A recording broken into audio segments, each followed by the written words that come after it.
Good morning! Ito nga pala yung third day ko dito sa Australia. So, ayan, palabas ako ng apartment para bumili ng grocery dyan sa Coles. Yung Coles nga pala ay mga 5 minutes walk lang mula dito sa tinitiran naming apartment. So, sa 3 days, ang daming adjustments at sa 3 days, nakaramdam ako ng parang hindi ko alam kung yun na ba yung tinatawag nilang homesick. Dahil naiiyak ako, naalala ko yung mga aso ko, naalala ko yung bahay, si inay nandun sa bahay, sanay ako doon. So, isa na yun sa mga unang adjustments dahil syempre bagong lugar, bagong bahay. Yan nga pala yung apartment na tinitira namin. At makikita nyo, ayan yung harapan, di ba? Para kang nasa park. Tayo kasi pupunta sa park para dayuhin yung ganyan kaganda. Yung mga damo, picture-picture, ganyan.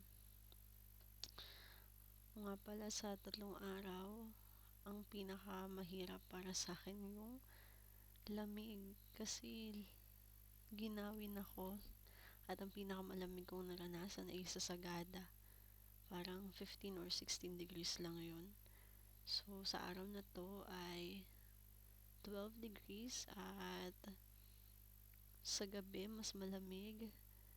Naranasan kong magdalawang medyas, dalawang pants, dalawang jacket, naka-gloves pa. Ganun ako kahina sa lamig.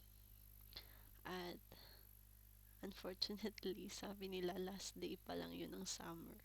So, what more? Yung winter sa June, hindi ko alam kung anong gagawin ko.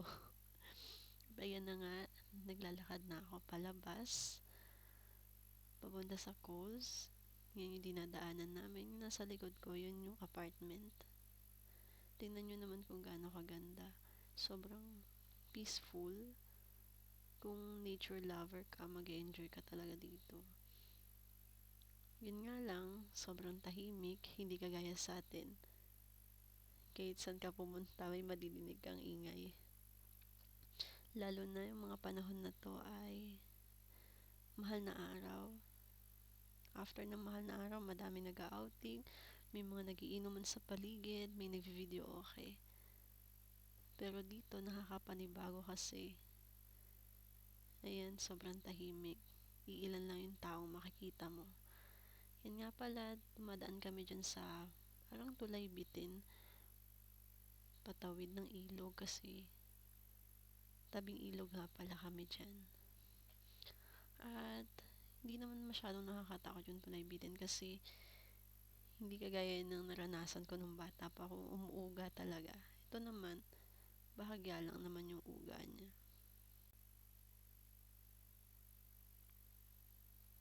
Feeling ko nung mga oras na yan ay parang hindi totoo. Pag tumingin ako sa paligid, parang hindi totoo.